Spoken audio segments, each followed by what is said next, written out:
waaw salaamaaleykum maa ngi nuyu ñëpp Gaston Mbengue wax ji mu wax waxoo mu njëkk 2STV demande Walf émission sorti waxaat ko muy compter ñi sant Diaz ne matuñu téeméer biir Sénégal wàññi yeneen sant du leen ay Sall ay Fall ay Meng ay Diop ay Ndiaye ñooñu ñëpp mu tudd leen ne leen ñooñu ay centaine de mille lañu au Sénégal ba pare mu yokk si lu 10 mu ne bu ñu leen taaloon mooy Diaz du wàññi dara Sénégal mu ne ñooñu dañu bëgg a taal Sénégal comme lañu bëgg a taal Sénégal mën nañu leen taal léegi est-ce que Barthélémy Diaz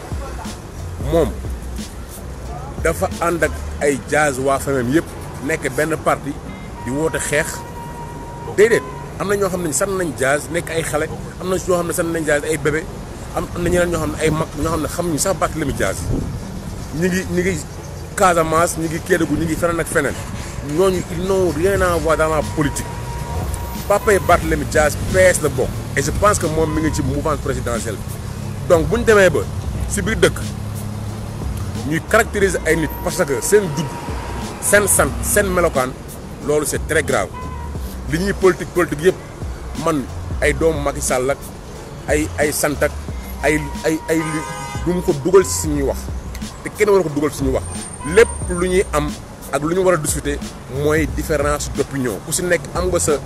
droit ki nga bëgg a faral nga faral ko ki nga gis na moom politique am moom mën na yóbbu Sénégal kanam nga faral ko doxee noonu mais Barthélémy Diaz li mu wax moo gën a garaaw fuuf li Amina Badiane wax moo gën a garaaw fuuf te nag maa ngi ko bind sànq mooy ki ñuy wax Félicien Kabouga nekkoon benn Rwandais boo xam ne daw na 25 ans ñu koy wër ci àdduna bi lu mu defoon mooy moom moomoon la rajo des 1000 collines la rajo des 1000 collines xam nañ ko rôle bi mu joué si Rwanda si rajo boobu dañu doon wax ay cockroach muy mbóot muy kafaar ñu koy tuddee les Tutsi ba lu ëpp 800 millions jëm 1 million ñu rey ko ci ay nit loolu mi ngi déparé ci ay wax Moussa Guéré dafa waxoon naan ci benn meeting dañ leen rey waxul sax rey dana travailler rek sànni leen ci rivière bi loolu moom moo tax ñu ne aussi moo jënd ay machette mooy ay jaasi loolu moom moo tax ci wax la jóge ba egg ci jëf donc wax ji du APR amul patriote amul Barthélémy Diaz amul Pastef amul keneen ak keneen ñëpp ñoo war a booloo lii ñu daal da koy condamné mu bañ ci amati beneen bi mooy ñi ngi wax naan ay pacte wala charte de la non violence imam yooyu nañu génn ñu wax Barthélémy Diaz ñu wax Gaston Mbengue mu présenter des excuses publiques au peuple sénégalais ñun tànn ñu suñu ay sant dañoo judd sant Seck ñi judd sant Guèye ñi judd sant Ndiaye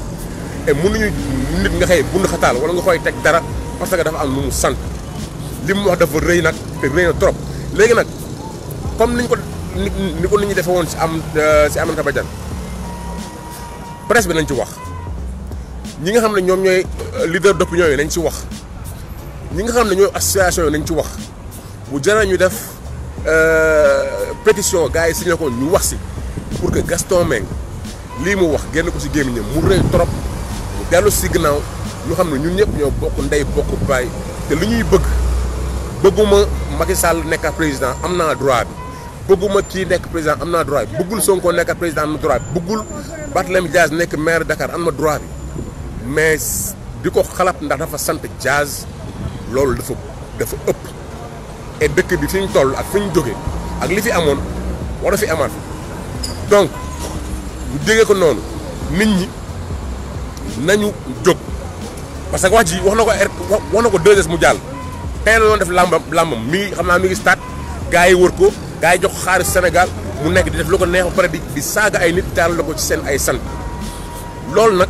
il faut que Gaston Mbengue ci sas région garder moo xam ne fii nii Sénégal la c'est pas parce que da nga nekk ci mois boo xam ne ni yow da nga bëgg a garder say intérêt coûte que coûte mu jaral la loo yëkkati lu mu ñaaw ñaa nga waxul nit ñi mu jaar noonu du jàll donc on va se mobiliser pour que Gaston Mbengue mu retirer li muy wax média boobu mu toog Walfadjri wax ko parce que je pense que émission montage la je pense que waruñu ko woon génn mais génne nañ ko donc c'est public et lii nii précédent bu garaaw la ci histoire du Sénégal Barthélémy Dias c'est un Sénégalais am nañu tudd xaw ma ay ndekki wala loo mën di sant boo amee national sénégalais nga ay Krépin Diatta ñi ngi fi ay ñeneen ak ñeneen ñi ngi fi donc pourquoi et lan moo tax pour intérêt rek nit ki mën a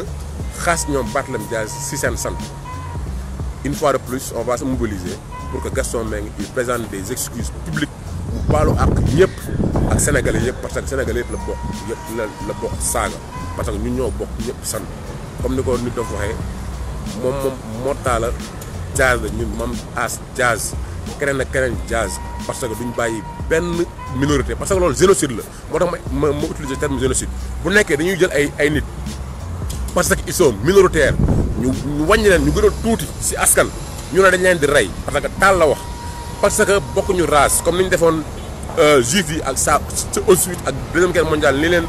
nazi yi defoon bu ñu ko tegee ci race ci melokaan ci leneen ak leneen loolu lu ñuy wax génocide la et c'est très grave c'est pas parce que motuñu sang que bu ñu leen taalee loolu du wàññi Sénégal dara sénégalais benn bu ñu taal ci tayeef